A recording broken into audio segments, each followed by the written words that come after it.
अस्सलाम वालेकुम वरहमतुल्लाहि वबरकातुहू। डियर स्टूडेंट्स, आज हम स्टडी करेंगे कुलियन theory, transition state and activation energy. तीनों में बहुत अहम टर्म्स हैं और इसको हम इंशाल्लाह स्टडी करने जा रहे हैं। सबसे पहले कुलियन थ्योरी क्या होती है? कुलियन थ्योरी बताती है कि आपके पास कोई भी केमिकल रिएक्शन जो है उसका जो रेट ऑफ रिएक्शन है, ठीक है, वो directly proportional to the collision of the reactant molecules के जितने आपके पास मॉलिक्यूल जो रिएक्टेंट्स के हैं। मैं यहाँ पे एक को समझाने की कोशिश कर रहा हूँ। आपके पास ये कोई भी चीज़ है, ठीक है, एक पार्ट है, इसके अंदर मॉलिक्यूल्स हैं रिएक्टेंट्स के, ये आपस में कोलाइड करते हैं। जितनी इनकी आपस में कोलाइड मतलब टकराते हैं, जितने आपस में ज़्यादा टकराते हैं इतना ज़्यादा रेट ऑफ रिएक्शन होगा, ठीक है। तो कुलियन थ्योरी क्या बताती है कि रेट ऑफ रिएक्शन जो है, ठीक है, is directly proportional to the number of collision. कि जितनी ज़्यादा कुलियन होगी इतने रेट ऑफ रिएक्शन क्या होगा, ज़्यादा होगा। जितनी कुलियन कम होंगी इतने रेट ऑफ रिएक्शन कम होगा। अच्छा, तमाम कुलियन ये यानी कि आप समझ लें कि ये 1000 मॉलिक्यूल्स हैं, ठीक है। ये ज़रूरी नहीं है कि सारे हज़ार जो मॉलिक्यूल्स हैं ये आपस में टकराएंगे और सब के सब टकरा के आपस में टकराने के बाद सारे के सारे प्रोडक्ट बन जाएंगे, नहीं, ऐसा नहीं होगा। इसमें कुछ हिस्सा जो होगा, ठीक है, वो आपस में टकराएंगे, टकरा के ख़ास सिमत में टकराएंगे और ख़ास एनर्जी के साथ टकराएंगे, ठीक है, जिससे आगे क्या बनेंगे, प्रोडक्ट बनेंगे। तो यानी कि तमाम कुलियन प्रोडक्ट नहीं बनाती, बल्कि इनमें से कुछ कुलियन होती हैं which are responsible for making the products, ठीक है। तो उसको कहते हैं इफेक्टिव कुलियन। क्या कहते हैं जी? Effective collision. इफेक्टिव या सक्सेसफुल कुलियन। सक्सेसफुल या इफेक्टिव कुलियन क्या होती है, ठीक है, which result in the formation of product, the collision which causes the formation of product या which forms the product, the collisions। ये आपने डेफिनेशन याद रखनी है, which form products due to. इसमें दो वजह होती हैं कि वो इसको इफेक्टिव कोलिजन क्यों कहते हैं। ड्यू टू प्रॉपर ओरिएंटेशन का मतलब है कि ख़ास सिमत में दो मॉलिक्यूल्स आपस में टकराते हैं और उनकी ख़ास एक एनर्जी होती है। ये दोनों चीज़ें बहुत ज़रूरी हैं कि वो वाले कुलियन, ठीक है, जिससे प्रोडक्ट बनते हैं और उसकी वजह क्या होती है कि ख़ास सिमत में आपस में टकराते हैं और उनकी एक ख़ास एनर्जी होती है, ठीक है। तो उसको हम कहते हैं are called effective collision, are called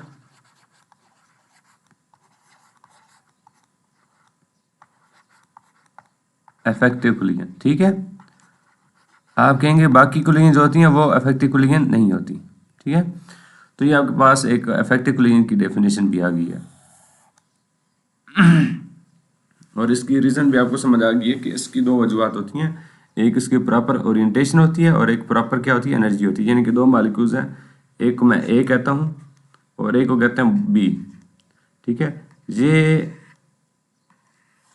इनके अंदर काइनेटिक एनर्जी भी है, लेकिन ये जब ख़ास तौर पर आपस में मिलते हैं तो इन दोनों की एनर्जी आपस में सम अप हो जाती है और एनर्जी ज़्यादा बन जाती है।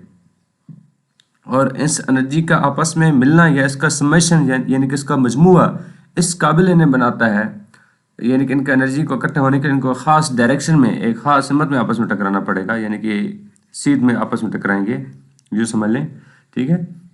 और इन दोनों की एनर्जी आपस में जमा हो जाएगी, जब जमा हो जाएगी तो ये इस काबिल हो जाएंगे कि आगे प्रोडक्ट बना सकेंगे, ठीक है। तो इस कुलियन को हम क्या कहते हैं जी, इफेक्टिव कुलियन। लेकिन अगर ये आपस में इस तरह नहीं टकराते, इनमें दोनों चीज़ों में से एक चीज़ की कमी होती है, या तो सिमत की कमी होती है या एनर्जी की कमी होती है। चलें, सिमत ठीक है, सिमत ठीक है, आपस में टकराने की ओरिएंटेशन या डायरेक्शन ठीक है, ओरिएंटेशन को आप डायरेक्शन भी कह सकते हैं, वो ठीक है, लेकिन उसके अलावा उसमें एनर्जी ठीक नहीं है, एनर्जी कम है, तो तब भी प्रोडक्ट नहीं बनेगा। अच्छा एनर्जी ठीक है लेकिन टकराने की डायरेक्शन गलत है तभी प्रोडक्ट नहीं बनेगा। दोनों चीज़ों को होना ज़रूरी है कि प्रॉपर ओरिएंटेशन हो और एनर्जी भी इनके अंदर सही मौजूद हो, काइनेटिक एनर्जी भी इनका अपने अपने अंदर सही मौजूद हो। ठीक है, जब आपस में टकराएंगे सही डायरेक्शन में और इनकी सही एनर्जी आपस में जमा हो जाएगी तो फिर इन दोनों की एनर्जी की मजमूआ इनको इस काबिल बनाएगा कि आगे क्या बन सके जी, प्रोडक्ट बन सके। तो इस कोलिजन को हम कहते हैं इफेक्टिव कोलिजन। ठीक है, तो लेकिन ये याद रखिए कि 1000 में से सारा नहीं है, इसमें कुछ हिस्सा जो होता है ना वो इफेक्टिव कोलिजन, ठीक है, काज करता है। ठीक है, अच्छा जी आगे हम देखते हैं ट्रांजिशन स्टेट और एक्टिवेशन एनर्जी। अच्छा मैं आपको ज़्यादा बताता हूँ कि इन मालिक्यूल्स में ही जो आपके पास मालिक्यूल्स होते हैं, ठीक है, इनकी अपनी एक एनर्जी होती है जिसको हम इंटरनल एनर्जी कहते हैं। ठीक है, जिसकी वजह से ये घूम रहे होते हैं, ये आपस में कोलाइड कर रहे होते हैं। ठीक है, और वही जब आपस में जमा होते हैं तो इनकी प्रॉपर डायरेक्शन में, प्रॉपर ओरिएंटेशन में कुछ इसमें से, यानी ये नहीं है कि सारे के सारे मॉलिक्यूल्स आपस में सही डायरेक्शन में मिलेंगे, सही एनर्जी के साथ मिलेंगे और एकदम ही नहीं, ऐसा नहीं होगा। पहली बात है कि कोलिजन होती है और उसमें से कुछ हिस्सा इसका, तीसरा हिस्सा, चौथा हिस्सा, पांचवा हिस्सा कोई होता है इफेक्टिव कोलिजन। ठीक है, जिसकी वजह से प्रोडक्ट बनते हैं, बाकी से प्रोडक्ट नहीं बनते। ठीक है, बाकी फिर आपस में टकराते रहते हैं, फिर उनमें से बनते रहते हैं।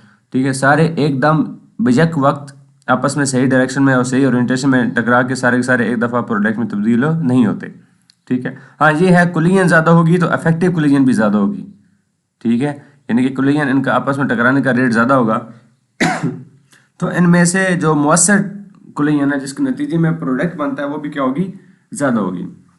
तो फिर इसके नतीजे में प्रोडक्ट भी क्या बनेगा, ज़्यादा बनेगा। ठीक है, तो इसलिए मैंने कहा था कि rate of reaction is directly proportional to collision. ज़्यादा कोलिजन होगी तो रेट ऑफ रिएक्शन भी ज़्यादा होगा। क्यों? क्योंकि ज़्यादा कोलिजन में से फिर इफेक्टिव कोलिजन की भी रेशो क्या हो जाएगी, ज़्यादा हो जाएगी। ठीक है, मिसाल तौर पर 1000 कोलिजन हो रही है, अब उसके बाद 10,000 कोलिजन हो जाती है। ठीक है, तो 1000 में से भी पांचवा ऐसा क्या थी, आप समझ लें कि इफेक्टिव कोलिजन थी। अब इसमें से भी पांचवा ऐसा क्या है, इफेक्टिव कोलिजन है। ठीक है, तो पांचवा ऐसा उसका कितना बनता है जी, 200, इसमें कितना बनेगा 2000। तो इसमें मतलब है कि 200 इफेक्टिव कोलिजन हो रही थी, इसमें कितनी हो रही है जी, 2000 इफेक्टिव कोलिजन हो रही हैं। तो मतलब पहली तो बात यह है कि कोलिजन ज़्यादा होगी। ठीक है, जब कोलिजन ज़्यादा होगी तो उसमें से इफेक्टिव कोलिजन जो उसका कुछ हिस्सा होती है वो भी क्या हो जाएगी, ज़्यादा हो जाएगी। ठीक है, तो आखिरकार आपके पास रेट ऑफ रिएक्शन में क्या हो जाएगा, ज़्यादा हो जाएगा। तो अब मैं यहाँ पे आपको बताना चाह रहा हूँ कि collision theory postulated that the rate of chemical reaction increases with the increased number of collision per unit time। यानी कि rate of chemical reaction increase होता है जब कोलिजन ज़्यादा होती हैं एक टाइम के अंदर। ठीक है, वही बात है कि rate of reaction is directly proportional to chemical, directly proportional to the collisions. अच्छा, अब ये लिखा however only a fraction of, यानी कि कुछ हिस्सा of molecules undergo the bond breaking process. ठीक है, अच्छा जो सक्सेसफुल कोलिजन होती है जिसको मैंने इफेक्टिव कोलिजन कहा, उसकी डेफिनेशन ये है, सक्सेसफुल या effective molecular collision depends only not upon their kinetic energy but also on the proper orientation of the colliding molecule at the time of the collision. ये सिर्फ काइनेटिक एनर्जी के ऊपर depend नहीं करती, ये सिर्फ ये नहीं कि इसके अंदर एनर्जी काफ़ी होनी चाहिए, बल्कि उनकी प्रॉपर ओरिएंटेशन यानी कि प्रॉपर सिमत होनी चाहिए। तो ये मैंने आपको ऊपर बता दिया है, ये आप थोड़ी सी वीडियो के पीछे करेंगे तो आपको ये लिख लीजिएगा कि the collision which form product due to proper orientation and energy. ठीक है, और एनर्जी भी जो है ना वो भी प्रॉपर होनी चाहिए, आर कॉल्ड इफेक्टिव कोलिजन या सक्सेसफुल कोलिजन इसको आप कह सकते हैं। ठीक हो गया। अच्छा होता क्या है, असल में होता क्या है ये आपको मैं बताना चाह रहा हूँ। हमारे पास जो रिएक्टेंट्स हैं उन्होंने किस में कन्वर्ट होना है, प्रोडक्ट्स में। मैं इसको सबको अरेज कर रहा हूँ, ठीक है ना।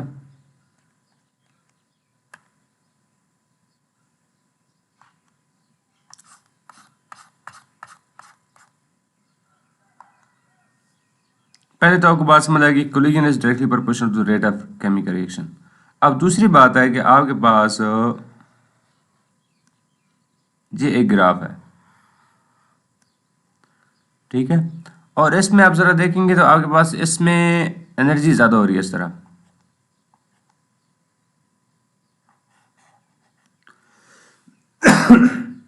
और आप दूसरी तरफ देखोगे तो आपके पास क्या होगा, होपफुली टाइम होगा।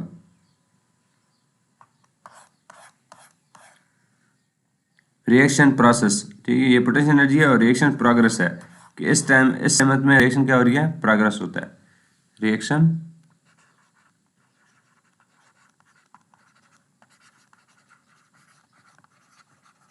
अच्छा, अब मैं आपको एक बात बताता हूँ। आपके पास रिएक्टेंट्स जहाँ खड़े हैं, रिएक्टेंट्स की एनर्जी जो है ना, ये पोटेंशियल एनर्जी समझ लो, ठीक है, जो उनके अंदर पोजीशन की वजह से स्टोर्ड एनर्जी है, ठीक है। अच्छा, तो ये आपके पास रिएक्टेंट्स के पास क्या है, ज़्यादा है, लेकिन इन्होंने जब प्रोडक्ट में कन्वर्ट होना है तो इनको एनर्जी क्या होनी है, कम एनर्जी की तरफ आना है। ये एनर्जी देखें ना, यहाँ यूँ एनर्जी ज़्यादा हो रही है, तो प्रोडक्ट यहाँ पे है और रिएक्टेंट कहाँ है, यहाँ पे है। अब क्या होता है कि रिएक्टेंट्स को आपस में इस तरह प्रॉपर डायरेक्शन में, प्रॉपर ओरिएंटेशन में, इस समत में टकराना है और इस तरह एनर्जी इकट्ठी करनी है कि पहले तो एक ये बैरियर है, ठीक है, इस बैरियर को क्रॉस करके आना है। ये आपके पास एक बैरियर है, यानी कि रिएक्टेंट्स जहाँ पे मौजूद हैं, रिएक्टेंट्स को मैं नाम दे देता हूँ ए और दूसरा क्या है जी, बी, ठीक है। ये आपस में रिएक्टेंट्स ए है एक किस्म का और दूसरा है बी, ये आपस में टकराएंगे और इस तरह टकराएंगे कि इन इस तरह प्रॉपर डायरेक्शन में टकराएंगे कि इनको इतनी एनर्जी मिलनी चाहिए कि ये बैरियर, ये एक जो चोटी है, ये यानी कि ये जो एक एनर्जी है, इसको क्या करना है जी, क्रॉस करना है, ठीक है। इस एनर्जी को हम क्या कहते हैं, इसको हम कहते हैं एक्टिवेशन एनर्जी, ठीक है। इसको क्या कहते हैं जी, एक्टिवेशन एनर्जी, ठीक है। अब जरा देखें, यानी कि ये इनके पास एनर्जी, ये minimum amount of energy reactants के पास ये होनी चाहिए ताकि प्रोडक्ट बन सके। अगर रिएक्टेंट के पास इतनी एक्टिवेशन एनर्जी नहीं होती तो वो दोबारा रिएक्टेंट ही रहेंगे, प्रोडक्ट में तब्दील हो नहीं होंगे। तो इसलिए उनकी प्रॉपर ओरिएंटेशन और यानी कि इफेक्टिव कोलिजन वो होती है कि जब मॉलिक्यूल्स आपस में टकराते हैं खास डायरेक्शन में और ख़ास एनर्जी के साथ, तो उनका मकसद क्या होता है कि इस बैरियर, इस पहाड़ी को क्रॉस करना है, यानी कि इस एनर्जी आपस में इस तरह टकराना है कि उनके पास इतनी एनर्जी हो जाए कि इस बैरियर को अचीव कर सकें, ठीक है। फिर उसके बाद प्रोडक्ट बन जाएगा, ठीक है। तो आप ज़रा देखें, यहाँ पे जब ए बी आपस में टकराते हैं तो यहाँ पे एक ट्रांजिशन स्टेट बनती है,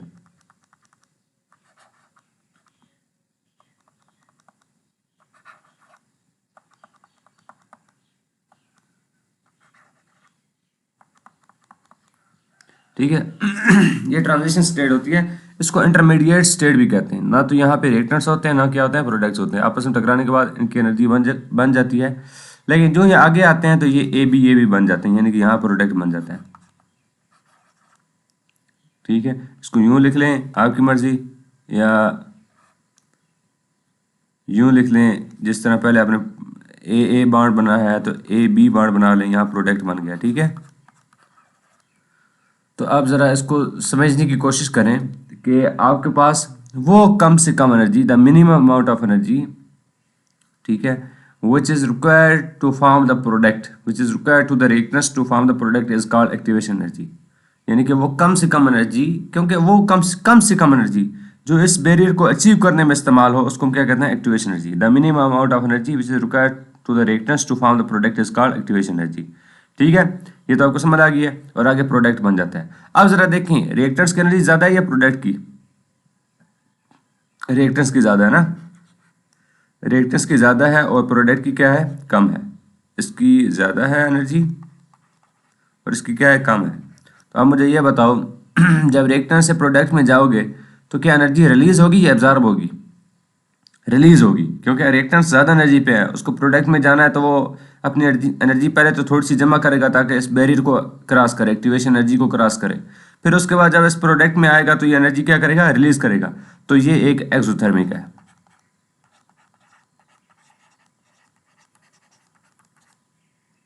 एक्सोथर्मिक रिएक्शन है, ठीक है। अब मैं एक और बताता हूँ आपको, वो भी इसी तरह ही है। यहाँ पे इस तरह एनर्जी ज़्यादा हो रही है, ठीक है। उसके अलावा यहाँ पे देखोगे तो रिएक्शन प्रोग्रेस हो रहा है,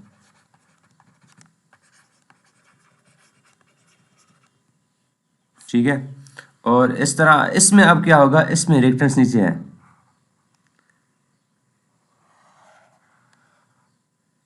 और इसमें प्रोडक्ट कहाँ है, ऊपर है। यहाँ पे रिएक्टेंस है आपस में नीचे, ठीक है, ये रिएक्टेंस है और यहाँ पे प्रोडक्ट्स हैं, ठीक है। अब ये जो एनर्जी है, मिनिमम अमाउंट ऑफ एनर्जी, इसको हम कहते हैं एक्टिवेशन एनर्जी, ठीक है। क्या कहते हैं जी, एक्टिवेशन एनर्जी। यहाँ पे रिएक्टेंस को इस तरह, अभी यहाँ पे रिएक्टेंस को एनर्जी चाहिए, बहुत ज़्यादा एनर्जी चाहिए, ठीक है। और आपके पास एनर्जी चाहिए और यहाँ पे ताकि इस बैरियर को क्रॉस कर सके, तो इनके पास पहले थोड़ी सी एक एनर्जी होती है अपनी, इनकी खास एक थोड़ी सी एनर्जी होती है जिसकी वजह से रिएक्टेंस के मॉलिक्यूल आपस में टकरा रहे होते हैं। एक एनर्जी इनको बाहर से मिलती है थोड़ी सी, उसको हम कहते हैं थ्रेशोल्ड एनर्जी। क्या कहते हैं, यानी कि सपोज इनके पास पहले एनर्जी यहाँ तक जाने की होती है, हम इनको बाहर से एनर्जी देते हैं तो उसको हम कहते हैं, ठीक है, ताकि ये इस काबिल हो सकें कि इसको क्रॉस कर सकें। तो वो एनर्जी यहाँ से यहाँ तक, यानी कि एक्टिवेशन एनर्जी को क्रॉस कर लेते हैं।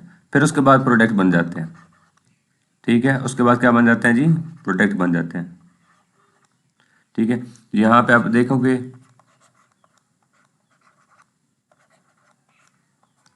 ये डॉटेड होता है, लेकिन चलें अभी यूं बन गया। तो ये एक्टिवेशन एनर्जी क्या होती है, एक्टिवेशन एनर्जी यानी कि इनके पास पहले एक थोड़ी सी एनर्जी होती है, ठीक है, और उसमें एक और एनर्जी जो होती है ना, हम थोड़ी सी देते हैं ताकि वो इस बैरियर को क्रॉस कर सकें, ठीक है। उसको हम कहते हैं थ्रेशोल्ड एनर्जी। देख लेते हैं, चलें पहले आप इस मकसद की तरफ आए। तो रिएक्टेंस की एनर्जी क्या है जी, कम है। रिएक्टेंस की एनर्जी इसमें क्या है, कम है। जब प्रोडक्ट बनता है तो प्रोडक्ट बनाने के लिए उसको एनर्जी क्या चाहिए, ज़्यादा चाहिए, कम से ज़्यादा की तरफ जाना चाहिए। तो अब इसमें आप ज़रा देखोगे कि रिएक्टेंस से जब प्रोडक्ट बनेगा तो इसको एनर्जी हम क्या करेंगे, देंगे, क्योंकि इसके पास इतनी एनर्जी नहीं है, इसको एनर्जी बाहर से हमें सप्लाई करना पड़ेगा। तो ये कौन सा रिएक्शन होगा जी, एंडोथर्मिक रिएक्शन, यानी कि वो वाला रिएक्शन जिसमें एनर्जी बाहर से सप्लाई की जाती है। एंडोथर्मिक रिएक्शन में रिएक्टेंस के पास जो एनर्जी होती है वो कम होती है प्रोडक्ट की निस्बत, तभी तो रिएक्टेंस को एनर्जी थोड़ी सी दी जाती है। तब वो क्या करेगा, प्रोडक्ट जो होता है हाई एनर्जी लेवल पे खड़ा होता है, तो वो एनर्जी लेकर, ठीक है, पहले जो एक्टिवेशन बैरियर को अचीव करेगा, इसको अब आपस में कैंसिल कर लो, ठीक है। ये जितनी यहाँ से यहाँ तक लेगा इतनी वो रिलीज भी कर देगा, लेकिन ये तो डिफरेंस है ना, ये तो डिफरेंस है ना, ज़रा देखो, ठीक है। तो ये इसका मतलब एनर्जी चाहिए। चलो इसमें भी ये देखो, ये वाली जो एनर्जी है जो ले रहा है ये, चलो इतनी तक यहाँ तक रिलीज कर देता है, लेकिन ये जो डिफरेंस है, तो इसमें देखें रिएक्टेंस की एनर्जी ज़्यादा पे है और प्रोडक्ट कहाँ है, कम है, ठीक है। इसमें रिएक्टेंस क्या है, कम है, ठीक है, और प्रोडक्ट कहाँ खड़ा है, ज़्यादा खड़ा है। चलो ये एनर्जी अगर जज़ब करता है तो यहाँ पे रिलीज भी कर लेता है, चलो इसको आपस में कैंसिल कर लो। लेकिन इसमें ये देखो कि रिएक्टेंस से प्रोडक्ट हाई पे खड़ा है, ठीक है, तो रिएक्टेंस को प्रोडक्ट में जाना है तो उसको एनर्जी दरकार है, ज़रूरत है, रिक्वायर्ड है, एंडोथर्मिक है। एंडोथर्मिक रिएक्शन वो होता है जिसमें एनर्जी हम प्रोवाइड करते हैं, और ये एक्सोथर्मिक है जिसमें रिएक्शन जिसमें एनर्जी क्या हो रही है, रिलीज हो रही है, ठीक है। अब मैं आपको एक्टिवेशन एनर्जी बताता हूँ। Activation energy is equal to, एक इनके पास अपनी एनर्जी होती है, या तो वो रिएक्टेंस आपस में टकरा रहे होते हैं या कुछ ना कुछ रुके होते हैं, तो उसको हम कहते हैं इंटरनल एनर्जी। मॉलिक्यूल्स की एक अपनी एनर्जी होती है जिसको हम कहते हैं इंटरनल एनर्जी, लेकिन वो एनर्जी काफ़ी नहीं होती कि वो एक्टिवेशन एनर्जी को क्रॉस यानी कि इस एनर्जी को बना सके। तो लिहाजा एक बाहर से एनर्जी वो उनकी मिलती है, ठीक है, जिसको हम कहते हैं थ्रेशोल्ड एनर्जी।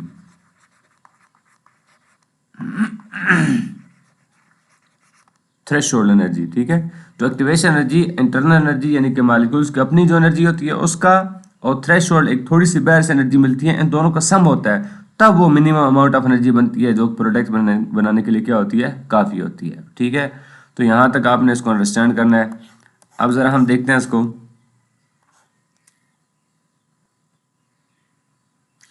ये आप ज़रा देखेंगे ना, इसमें आपके पास क्या कहता है कि the vibration of the colliding molecule result in the bond breaking which is the first step towards the product formation.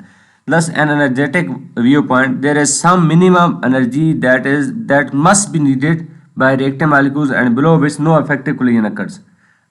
This energy is a threshold energy. ठीक है, यानी कि उनके पास एक थोड़ी सी तो एनर्जी होती है अपनी, लेकिन एक थोड़ी सी एनर्जी और चाहिए होती है, ठीक है।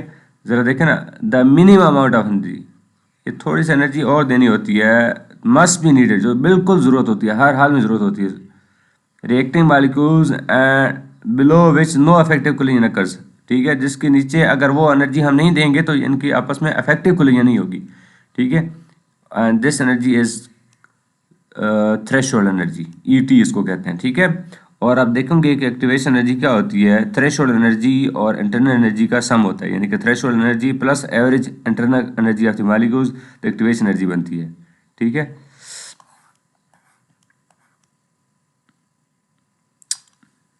इसमें ज़रा देखें वही चीज़ें जो मैंने आपको बताई हैं। ये आपके पास रिएक्टेंट्स मॉलिक्यूल्स है, ठीक है, और ये रिएक्टेंट कहाँ ऊपर खड़ा है, प्रोडक्ट नीचे है। ये पोटेंशियल एनर्जी है रिएक्टेंट्स की अपनी, इनको ये एक बैरियर क्रॉस करना है। और यहाँ पे जब रिएक्टेंट्स मॉलिक्यूल्स दा तो रिएक्टेंट होते हैं ना प्रोडक्ट होते हैं, इसको हम कहते हैं एक्टिवेटेड कॉम्प्लेक्स या ट्रांजिशन स्टेट, ठीक है। तो ये ट्रांजिशन स्टेट, अब यहाँ पे क्या होता है कि ये आपस में यानी कि यहाँ पे जो एनर्जी थोड़ी सी चाहिए होती है इसको थ्रेशोल्ड पॉइंट कहते हैं, ठीक है, यहाँ पे थोड़ी सी एनर्जी जो चाहिए होती है। अब ज़रा देखें यहाँ पे ट्रांजिशन कम्प्लेक्स है, थोड़ी देर के बाद जब जो ही नीचे आएंगे तो यहाँ आगे प्रोडक्ट बन जाता है, क्या बन जाता है जी, प्रोडक्ट बन जाता है। तो अब इसमें देखो कि ये कौन सा है जी,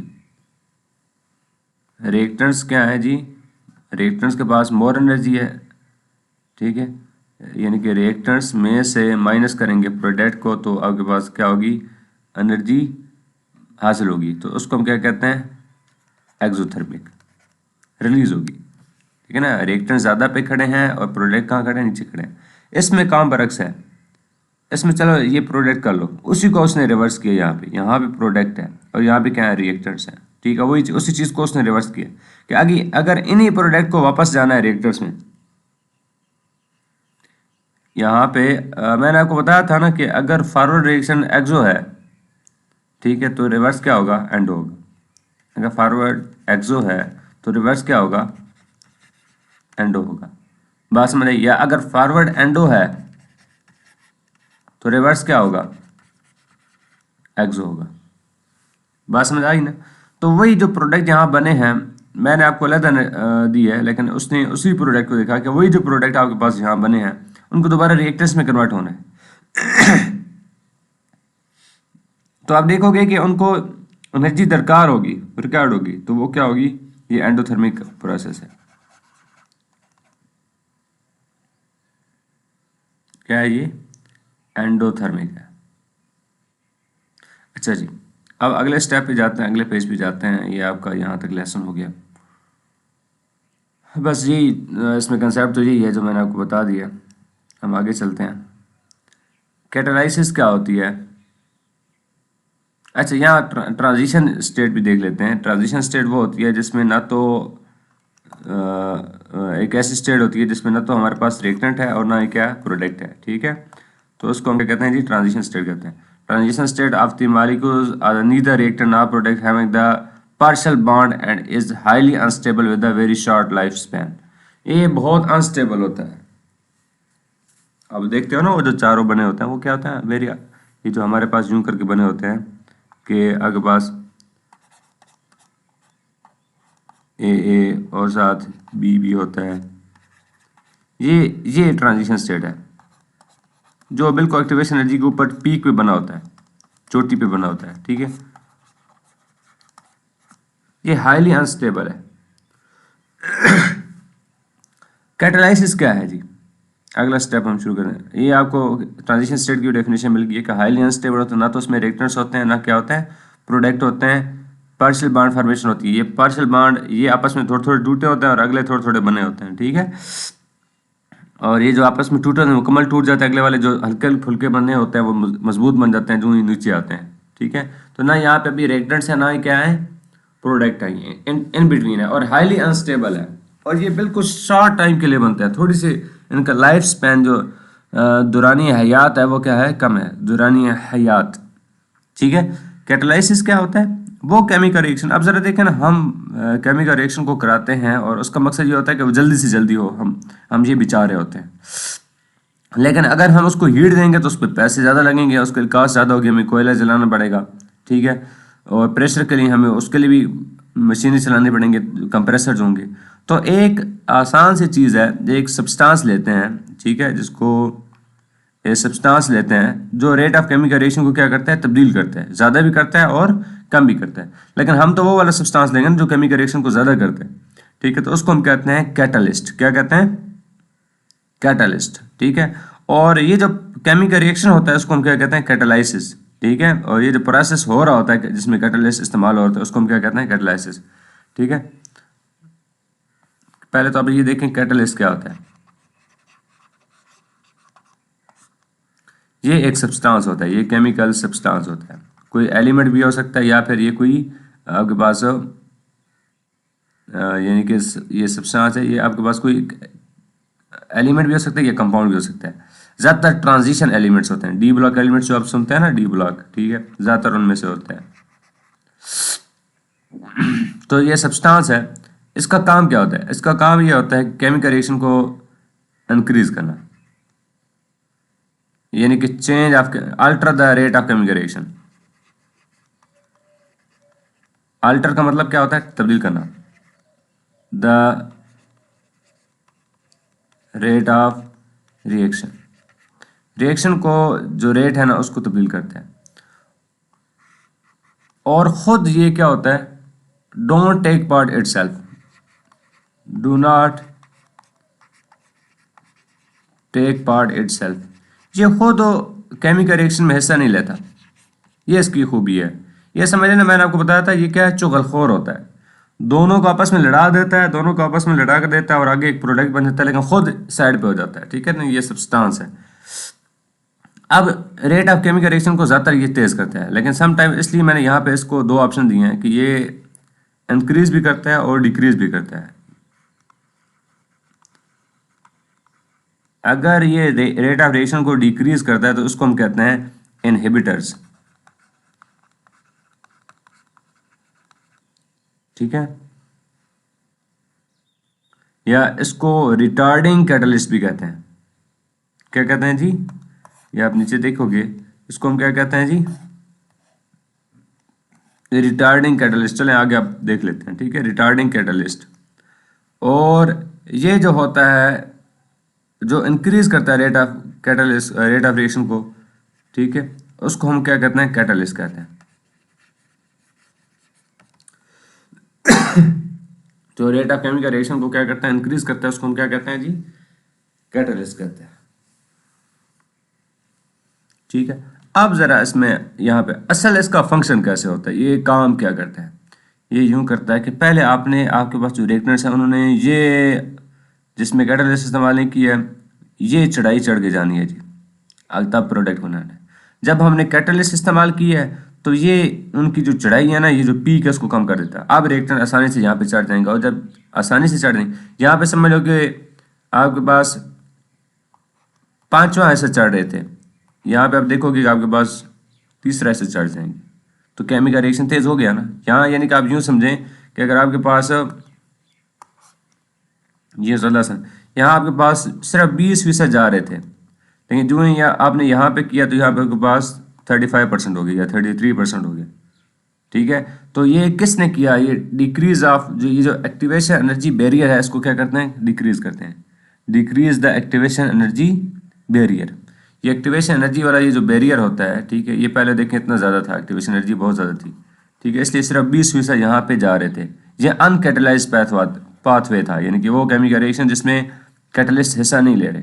लेकिन अब यहाँ पे देखें कैटलाइज्ड पाथवे है, यानी कि यहाँ पे केमिकल रिएक्शन यहाँ कैटलिस्ट टेक पार्ट कर रहे हैं, ठीक है, टेक पार्ट कर रहे हैं, ठीक है, लेकिन आखिर में ये निकल जाता है, यानी कि केमिकल रिएक्शन ना तो रिएक्टेंट में जाता है और प्रोडक्ट में क्या हो जाता है, निकल जाता है। ये खुद रिएक्टेंट्स को चेंज नहीं करता, उसकी फीचर्स को क्या करता है, चेंज नहीं करता, ठीक है।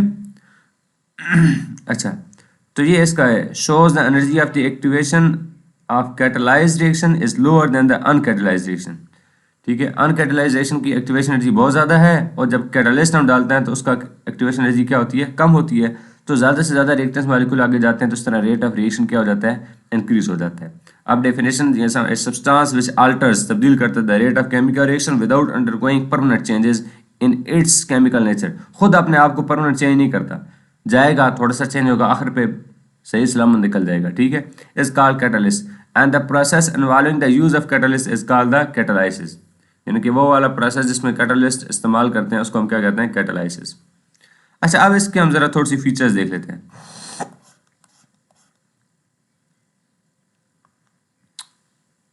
ये एक तो ध्यान में रखें कि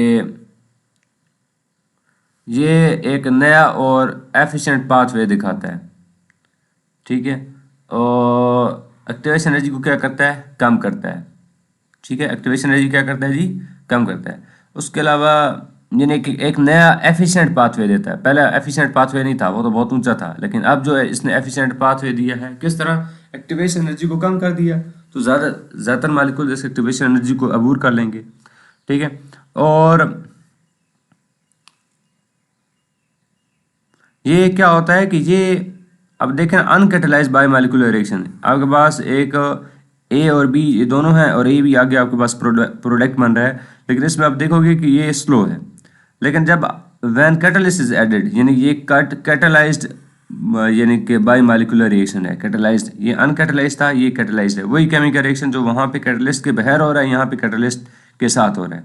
तो अब क्या करेगा जो कैटलिस्ट पहले वाले रिएक्शन के साथ मिलेगा उसके साथ एक छोटा सा कम्प्लेक्स बना लेगा, लेकिन ये बहुत तेज रिएक्शन करेगा। और आपको पता है ना कि जो स्टेप 1 होता है उसी पर केमिकल रिएक्शन डिपेंड करता है। ये स्टेप 1 में जल्दी से ए कैटालिस्ट बना लेगा, यानी कि ए के साथ कैटालिस्ट अटैच हो गया, ए प्लस कैटालिस्ट, यानी कि एक रिएक्टेंट है उसके साथ कैटालिस्ट रिएक्शन करता है तो ए कैटालिस्ट हो गया। अब जल्दी से बी के साथ आएगा तो ये स्लो हो तो उसका कोई मसला नहीं, लेकिन rate of chemical reaction step 1 के ऊपर डिपेंड करता है, ये आपने पहले पढ़ा है, ठीक है ना। तो कैटालिस्ट क्या करता है, एक रिएक्शन को पकड़ लेता है, उसको जल्दी से कन्वर्ट कर लेता है, वो दूसरे के साथ फिर जल्दी से रिएक्शन कर लेता है। तो इसकी वजह क्या है, इसकी वजह यह है कि ये कैटालिस्ट केमिकल रिएक्शन को क्या कर देता है जी, स्पीड अप कर देता है। और आखिर में क्या हो जाता है, निकल जाता है। ये देख रहे हैं आखिर में दोनों ए और बी को आपस में मिला दिया, आखिर में खुद साइड पे हो गया। ये चुगलखोर की तरह काम करता है, केमिकल रिएक्शन को स्पीड अप करता है और खुद उसमें टेक पार्ट नहीं करता, ठीक है। आगे हम देखते हैं जी। हाँ जी, ये वही बातें हैं जो मैंने आपको पहले बताई हैं, ठीक है, कि आपके पास दो किस्म की कैटलिस्ट होते हैं, एक को कहते हैं पॉजिटिव कैटलिस्ट, एक कहते हैं नेगेटिव कैटलिस्ट। जो पॉजिटिव कैटलिस्ट होता है उसका काम होता है कि रेट ऑफ रिएक्शन को क्या करना, increase the rate of reaction, reaction को ज़्यादा करना bye lowering the energy of activation.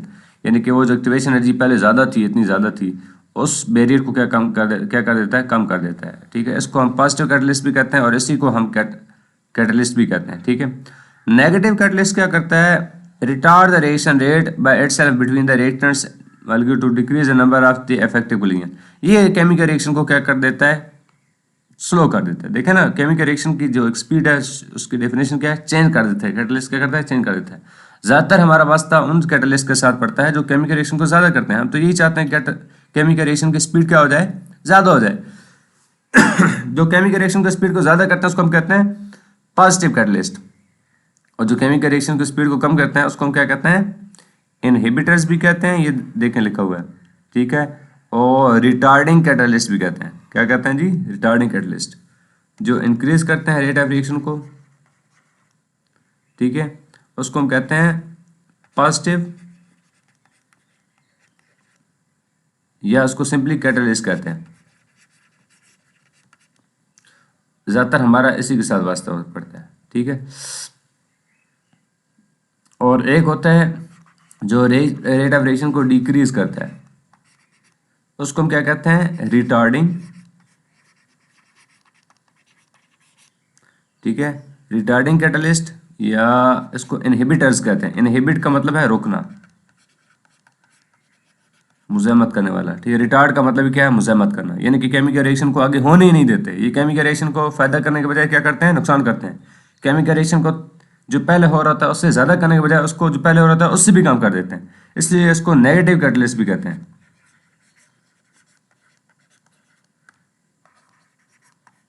Negative catalyst.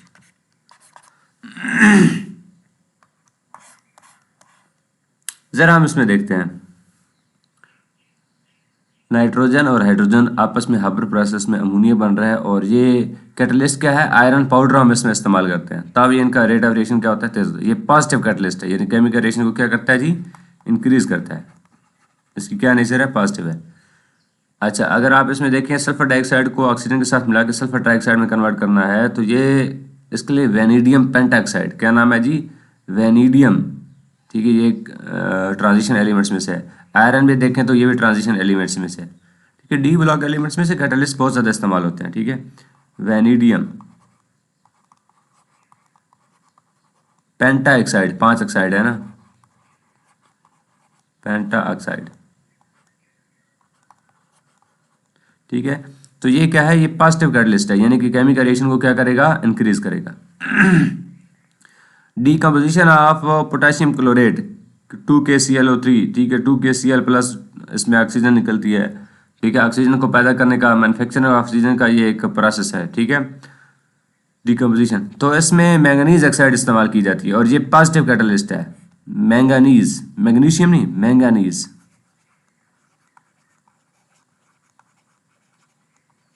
Manganese भी आप देखेंगे तो ये भी क्या है, डी ब्लॉक एलिमेंट्स में से है और उसके साथ ऑक्सीजन है, ठीक है। ये पॉजिटिव है, यानी कि रेट ऑफ रिएक्शन को क्या करता है जी, इंक्रीज करता है, ठीक हो गया। आगे आप देखोगे दो नेगेटिव कैटलिस्ट आपके पास मौजूद हैं। ये आपके पास क्लोरोफॉर्म है, ये आप नेक्स्ट ईयर पढ़ोगे क्लोरोफॉर्म कैसे बनता है। ये मेंढक को बेहोश करने के लिए केमिकल इस्तेमाल किया जाता है, उसकी ऑक्सीडेशन हो रही है, यानी कि उसके अंदर हम ऑक्सीजन ऐड कर रहे हैं और आगे आपके पास ये प्रोडक्ट बनता है। लेकिन अगर 2% इथाइल अल्कोहल, यानी कि 98% पानी और 2% सिर्फ क्या हो, इथाइल अल्कोहल, उसको हम ऐड करेंगे इसके अंदर, तो ये जो केमिकल रिएक्शन हो रहा है ये क्या होगा, नहीं होगा। तो ये क्या करता है, रेट ऑफ रिएक्शन को डिक्रीज करता है, यानी कि ये इनहिबिटर्स है, ठीक है, या रिटार्डर है। इसी तरह अगर आप हाइड्रोजन पेरोक्साइड को आप देखोगे तो ये हाइड्रोजन और ऑक्सीजन में डिकम्पोज हो रही है, ठीक है। इनका रेट ऑफ रिएक्शन इंक्रीज होता है, ठीक है ना। अच्छा, इसमें अगर आप ग्लिसरीन डालते हो तो रेट ऑफ रिएक्शन क्या हो जाएगा, रुक जाएगी, या रेट ऑफ रिएक्शन कम हो जाएगा, बहुत कम हो जाएगा। तो इसको भी इनहिबिटर करते हैं, ये रेट ऑफ रिएक्शन क्या करती है, डिक्रीज करती है, ठीक हो गया। अच्छा, आगे इसकी कुछ टाइप्स हैं, हम उसको देखते हैं। होमोजीनियस कैटलिस्ट है, उसके बाद हेट्रोजीनियस कैटलिस्ट है, ठीक है। तो मैंने सोचा कि लग गया तो उसको भी हम देख लेते हैं आज, चूंकि आपका लास्ट लेक्चर है तो आप थोड़ी सी हिम्मत करेंगे, इंशाल्लाह ये टॉपिक ख़त्म हो जाएगा, घंटे का लेक्चर होगा, ठीक है। घंटे से पहले हो गया तो हो गया।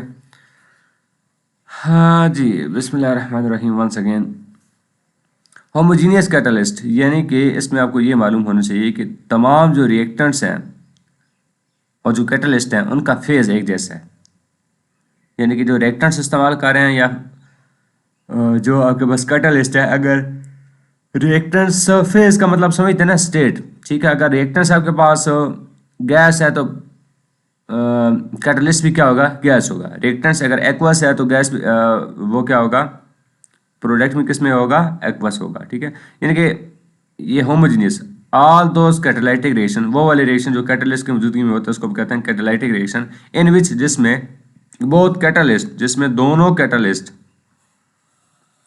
कैटलिस्ट और reactant are in same phase, एक ही स्टेट में है, referred as homogeneous catalyst. Same phase, phase समझते हो ना, यानी एक ही हालत में। Acid base catalysis, a number of organic reactions proceed catalytically in the presence of hydrogen and hydroxide ions, यानी कि a number of organic reactions, एक ऐसे ऑर्गेनिक रिएक्शन, ऐसे रिएक्शन जिसको हम जिस ऑर्गेनिक रिएक्शन में ज़्यादातर कैटलिस्ट की जरूरत होती है ना, जो होते हैं रिएक्शंस किसकी मौजूदगी में, जो होते हैं ना आयनिक रिएक्शंस होते हैं, उसमें कैटलिस्ट की जरूरत नहीं पड़ती है, आपको मालूम होना चाहिए। कैटलिस्ट हमेशा, कैटलिस्ट हो गया या टेम्परेचर हो गया या प्रेशर हो गया, ये हमेशा ऑर्गेनिक कंपाउंड्स में जरूरत पड़ती है। ऑर्गेनिक कंपाउंड्स वो होते हैं जिसमें कार्बन हाइड्रोजन के आपस में कोवेलेंट बॉन्ड के जरिए जुड़े हों, ठीक है। तो ऑर्गेनिक कंपाउंड्स जो होते हैं ना, उनका रेट ऑफ रिएक्शन स्लो होता है, ये मैंने आपको शुरू में बताया था। तो इनको स्पीड अप करने के लिए हम कभी टेम्परेचर ज़्यादा करेंगे, कभी प्रेशर ज़्यादा करेंगे और कभी कैटालिस्ट इस्तेमाल करेंगे। तो ऑर्गेनिक रिएक्शन जो होते हैं, यानी कि ऑर्गेनिक रिएक्शन जो होते हैं उसमें हाइड्रोजन और हाइड्रोक्साइड इस्तेमाल की जाती है। अगले सफ़े पे आप देखते हैं, जैसे for example hydrolysis of ethyl acetate, ethyl acetate, ethyl acetate आपके पास एक एस्टर है, ठीक है, आपने 10वीं में पढ़ा होगा, C2H5, चलें इसको मैं एक बार, CH3, ठीक है, COO C2H5, ये थोड़ा सा आपको ये यहाँ तक बन जाता है इथाइल और ये बन जाता है एसीटेट, ठीक है। ये इथाइल अल्कोहल से आता है और एसीटेट एसिटिक एसिड से आता है। बहरहाल इसके हम क्या करते हैं, हाइड्रोलिसिस। हाइड्रोलिसिस का मतलब है कि पानी की मौजूदगी में ब्रेक डाउन। पानी को हम यूं भी लिख सकते हैं OH। और उसके लिए कैटलिस्ट कौन से होते हैं? अच्छा, पानी तो हो गया, ये तो पहले से एक्वस होता है, पानी लिक्विड होता है।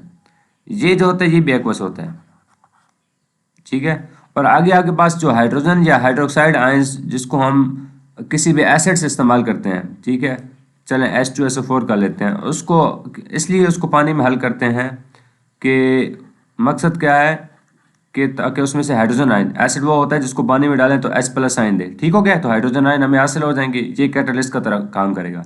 याद रखें ऑर्गेनिक केमिकल रिएक्शन में या तो हाइड्रोजन आयन इस्तेमाल होते हैं कैटलिस्ट के तौर पे, या फिर हाइड्रोक्साइड आयन इस्तेमाल होते हैं। बाकी भी इस्तेमाल होता है, ऐसी बात नहीं है, लेकिन ये जो एसिड बेस्ड कैटलाइसिस होते हैं जिसमें एक एसिड होता है दूसरा बेस होता है, तो ये यूं करके इस्तेमाल होता है, ठीक है। अब क्या होगा, ये CH3C उसके साथ H मिल जाएगा, C2H5OH बन जाएगा। CH3C, इसके साथ H मिल गया ये यहाँ से, ठीक है, और प्लस C2H5 के साथ क्या मिलेगा, OH मिलेगा, ठीक है। ये एथेनोइक एसिड है और ये इथाइल अल्कोहल बन गया, ठीक है। चलें आगे देखते हैं, ये आपके पास एग्जांपल है भी सही। आप कहेंगे सर जी आप यूं यहाँ पे समझा रहे हैं, आपने तो घर भी जाना है। बिल्कुल आप घर जाएंगे इंशाल्लाह। हाँ जी, ये देखें जी, ये आप देखें इथाइल, चलें ये आप देखें इथाइल एसीटेट है, ये भी एक्वस है, एक ही फेज हो गया। ये वाटर है, हाइड्रोलिसिस हो रही है ना, हाइड्रोलिसिस का मतलब पानी की भी ब्रेक डाउन होती है, ठीक है। और कुछ ऐसा एक में ऐड हो जाएगा, कुछ ऐसा यहाँ से इसमें H ऐड हो जाएगा और इसमें वाटर का OH ऐड हो जाएगा। लेकिन वैसे तो ये बहुत स्लो प्रोसेस है, तो हम H2SO4 लेंगे और वो भी एक्वस लेंगे, पानी के अंदर डालेंगे, ताकि H2SO4 को जब पानी के अंदर डालते हैं तो क्या बनता है, एसिड है ना, जब पानी के अंदर डालते हैं 2H+ देता है, प्लस SO4 - 2 बना देता है, ठीक है। तो ये एक्वस है, पानी के अंदर H दे रहा है, तो ये देखें सब एक्वस है, ये भी एक्वस है, ये भी एक्वस है, ये भी एक्वस है। तो ये जब रिएक्टेंट्स और प्रोडक्ट्स एक ही फेज के अंदर हों तो इसको हम क्या कहते हैं जी, इसको हम क्या कहते हैं, homogeneous catalyst. Auto catalysis, auto catalysis एक ऐसा केमिकल रिएक्शन होता है जिसमें जो एक प्रोडक्ट पहले तो होता नहीं है, जब जो ही प्रोडक्ट बनना शुरू हो जाता है वही कैटालिस्ट की तरह काम करता है, और जब जो ही प्रोडक्ट बनेगा तो केमिकल रिएक्शन और तेज हो जाएगा, ठीक है। पहले तो केमिकल रिएक्शन हो ही नहीं रहा था, स्लो हो रहा था। जो ही केमिकल रिएक्शन थोड़ा सा होता है तो उसमें एक प्रोडक्ट बन जाता है, और उनमें से एक प्रोडक्ट जो होता है वो केमिकल रिएक्शन को क्या करता है, स्पीड अप करता है। जैसे कि आपके पास ये एक रिएक्शन है, ठीक है। In some reactions chemical reaction one of the product itself serve as catalyst. One of the products, बहुत सारे प्रोडक्ट होते हैं, उनमें से एक प्रोडक्ट जो क्या होता है, कैटलिस्ट की तरह काम करता है, बतौर खुद ब खुद, इटसेल्फ, बजाते खुद। These are known as the autocatalyse reaction, यानी कि इसमें बाहर से कैटलिस्ट डालने की जरूरत नहीं है, इसमें खुद ही जो प्रोडक्ट बनता है उनमें से प्रोडक्ट्स जो बनते हैं उनमें से एक प्रोडक्ट जो होता है ना वो केमिकल रिएक्शन को स्पीड अप करता है। तो इसलिए इसको कहते हैं ऑटो कैटालाइज, यानी खुद ब खुद ये कैटलाइज्ड होने वाला chemical reaction. For example in redox titration between the KMnO4 and oxalic acid, यहाँ के पास ऑक्सैलिक एसिड है, ठीक है, ऑक्सैलिक एसिड है, और ये ठीक है। और ये दूसरा क्या है जी, redox titration between KMnO4 and oxalic acid, ठीक है। तो ये Mn+2 बनता है, ये MnSO4 में ये जो Mn+2 बनता है ना, इसकी ये खूबी होती है कि ये केमिकल रिएक्शन को स्पीड अप करता है, ठीक है। तो ये ऑटो कैटालाइज है, खुद ब खुद प्रोडक्ट, इनमें से एक, ये सब देखें प्रोडक्ट्स हैं, इनमें से एक प्रोडक्ट क्या होता है, केमिकल रिएक्शन को स्पीड अप करता है। तो बाहर से हम कैटालिस्ट नहीं डालते, ये खुद ब खुद इस प्रोडक्ट की वजह से केमिकल रिएक्शन इंक्रीज हो जाता है, तो इसको कहते हैं ऑटो कैटालाइज्ड। अब जरा देखते हैं दूसरी, ये तो हो गया होमोजीनियस। हेट्रोजीनियस, जिसमें आपके पास कैटालिस्ट और जो प्रोडक्ट हैं उनकी स्पीड क्या होती है, वो एक ही फेज के अंदर नहीं होती। In most of the catalysed process catalyst exist in different physical states than the reactants. These are identified undergo the category of heterogeneous catalysis, ठीक है। यानी कि जिसमें कैटालिस्ट की एंड रिएक्टेंट्स की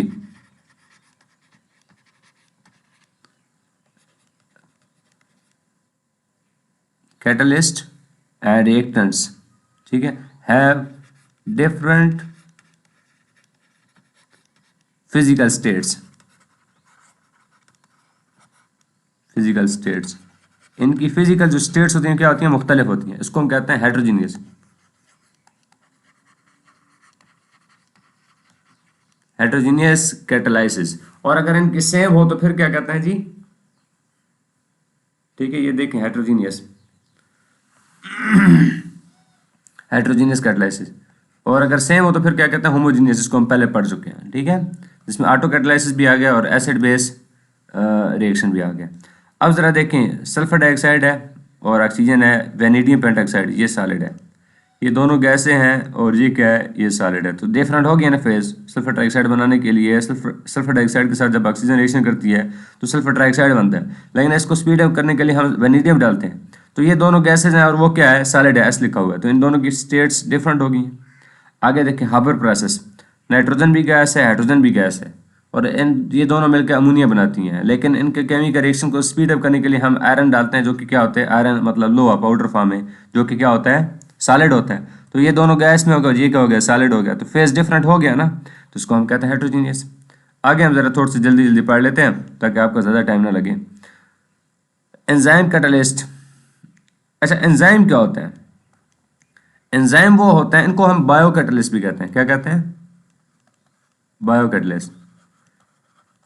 केमिकल लेबोरेटरी के अंदर तो हम देख रहे हैं, कभी आयरन इस्तेमाल कर लिया, कभी वेनेडियम पेंटाऑक्साइड इस्तेमाल कर लिया, कभी कुछ और इस्तेमाल कर लिया, ठीक है, लेकिन ये जो जानदार होते हैं, जिंदा जो चीज़ें होती हैं जिसको हम बायो कह रहे हैं, जो जिंदा चीज़ें, पौधे या जानवर हो गए, इनके अंदर भी केमिकल रिएक्शन होते हैं, उनको स्पीड अप करने के लिए क्या होते हैं,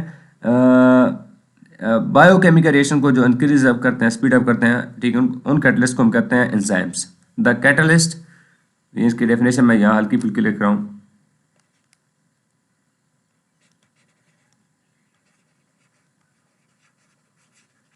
the catalyst which speed up, जो कि ज़्यादा करते हैं केमिकल रिएक्शंस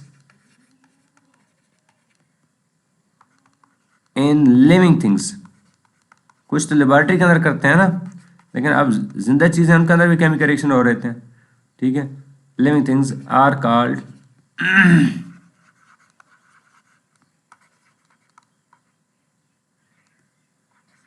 बायो कैटलिस्ट या एंजाइम्स, उनको हम क्या कहते हैं जी, एंजाइम्स कहते हैं, एंजाइम्स, ये एंजाइम कैटलाइसिस, ठीक है। तो इनकी कुछ खूबियाँ यहाँ पे, ये डेफिनेशन आपको मैंने सिंपल लिख दी है, तो इसको आप, ठीक है, ध्यान में रखिएगा।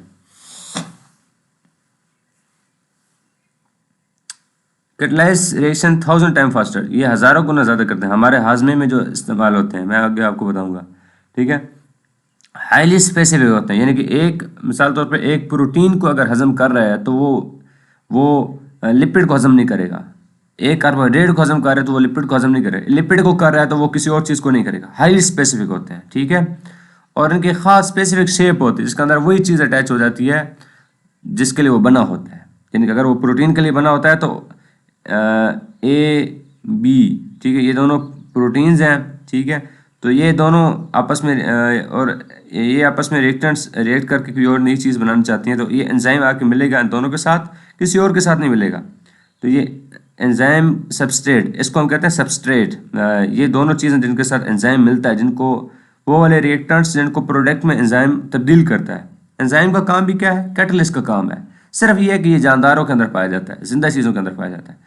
तो ए बी आपके पास रिएक्टेंट्स हैं और आगे ए और बी अलग अलग रिएक्टेंट्स हैं, और ए बी ये क्या बन जाता है, आपके पास प्रोडक्ट बन जाता है। ये दोनों क्या है, रिएक्टेंट्स हैं, ये इसको हम एक और नाम देते हैं, यहाँ पे कहते हैं सबस्ट्रेट, क्या कहते हैं जी, और ई से क्या हो गया, एंजाइम। यहाँ पे एंजाइम सबस्ट्रेट कॉम्प्लेक्स हो गया और कुछ देर के बाद ये क्या बन जाता है, प्रोडक्ट बन जाता है,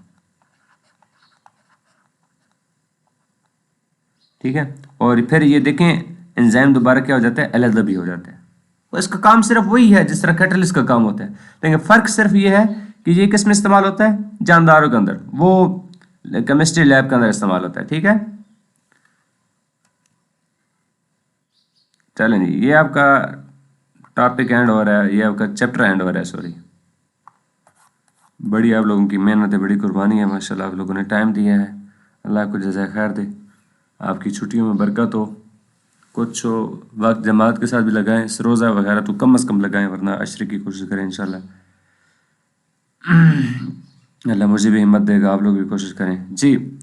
तो where A and B are the reactants and the E is enzyme, मतलब A B E enzyme substrate enzyme intermediate transition state कहते हैं, A B E complex provide the new pathway to, या कहानी ये शार्ट ये है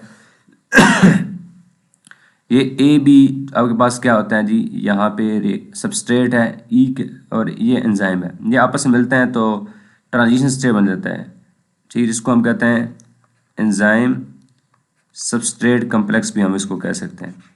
ठीक है, या ये दोनों इंटरमीडिएट है, इंटरमीडिएट समझते हैं ना, यानी कि ना तो रिएक्टेंट है और ना क्या है, प्रोडक्ट है।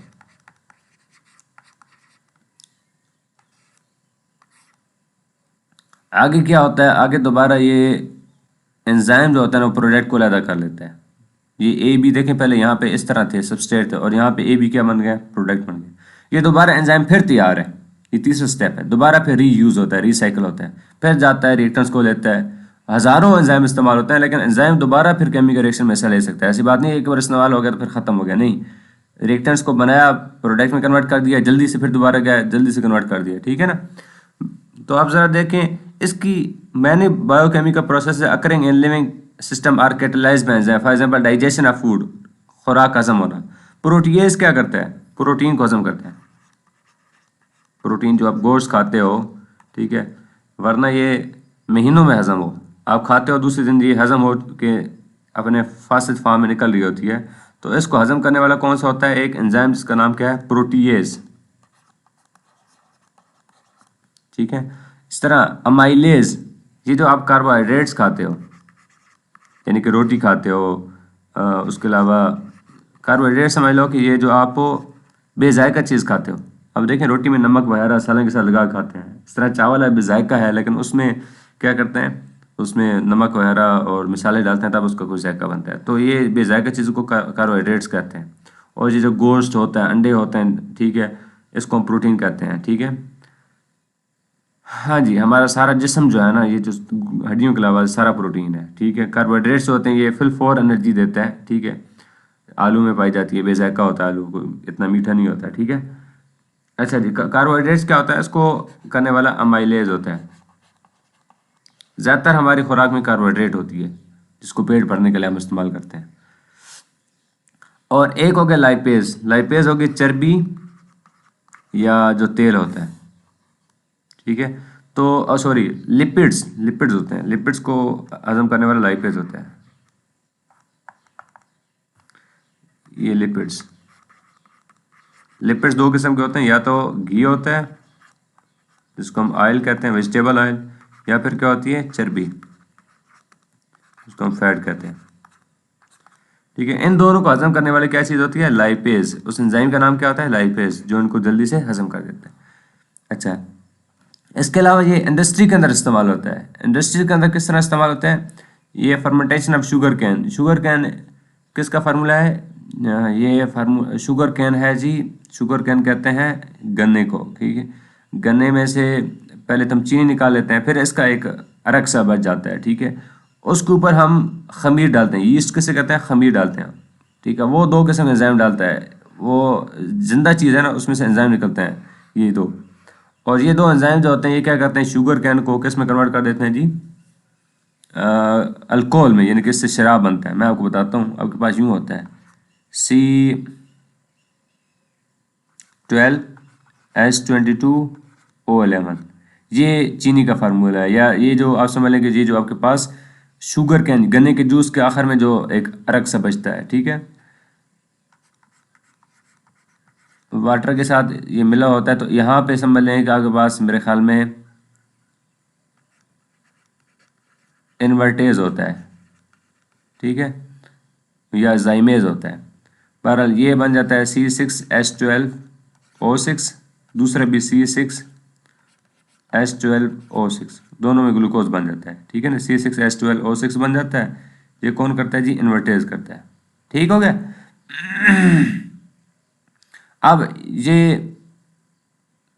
अब ज़रा इनमें से एक मैं लेके आता हूँ, C6H12O6। ये इन्वर्टेज किसने निकाला था? यीस्ट ने निकाला था। अब यहाँ आप जाइमेज ले लो, ये आगे पीछे भी हो सकता है, मुझे भी ये कंफर्म नहीं है, लेकिन ये दोनों इस्तेमाल होते हैं। एक में जाइमेज होता है, एक में इन्वर्टेज होता है।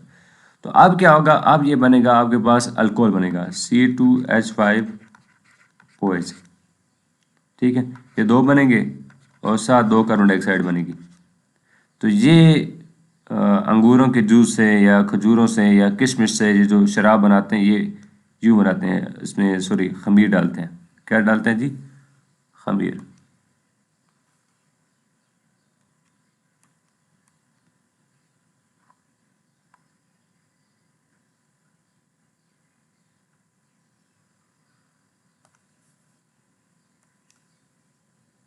क्या बनाते हैं जी?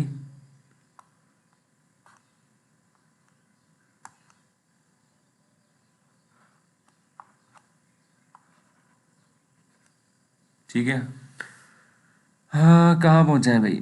हाँ जी, तो ये देखें, ये इंडस्ट्री के अंदर जो जिसमें शराब बनाया जाता है या अल्कोहल बनाया जाता है, जो कि हम तो मुसलमान हैं, हम तो इसको हराम समझते हैं, लेकिन घरों में इस्तेमाल होता है। बल्कि बहुत सारे बेचारे मुसलमान भी हैं, जो बहुत सारे नहीं, कुछ मुसलमान जो हैं बेचारे वो पीते हैं। लेकिन चूँकि इसको बनाने के लिए भी जो फर्मेंटेशन का अमल जो होता है, ठीक है, फर्मेंटेशन का जो अमल होता है, ठीक है, तो उसमें जिसमें गन्ने के जूस से शराब बनाई जाती है, तो उसमें ये 2 एंजाइम इस्तेमाल होते हैं। ये 2 एंजाइम का नाम है, किससे हासिल होते हैं? वो यीस्ट से ये दोनों एंजाइम निकलते हैं, और ये जो गन्ने का जो जूस होता है उसके ऊपर अमल करके उसको अल्कोहल में बना देते हैं। ठीक है जी, चलें जी, इतने के लिए इतना ही काफ़ी है। ये जो मैंने 3 चीज़ें आपको बताई हैं ना, ये वाले प्रोटीएज, कार्बोहाइड्रेट और लाइपेज, ये चीज़ें इस ग्राफ में लिखी हुई हैं। ठीक है, आप पढ़ सकते हैं। आज के लिए इतना ही काफ़ी। ठीक है, आप लोगों का 1 घंटे का लेक्चर लिया, अल्लाह ताला आपको जज़ाए खैर अता फरमाए। और ये आपका आखिरी लेक्चर था, बहुत ज़्यादा कमियाँ हो रही थी, इसलिए मैंने सोचा कि आप लोगों को थोड़ा सा टाइम और दे देता हूँ। ठीक है, अस्सलामु अलैकुम वरहमतुल्लाहि वबरकातुहू।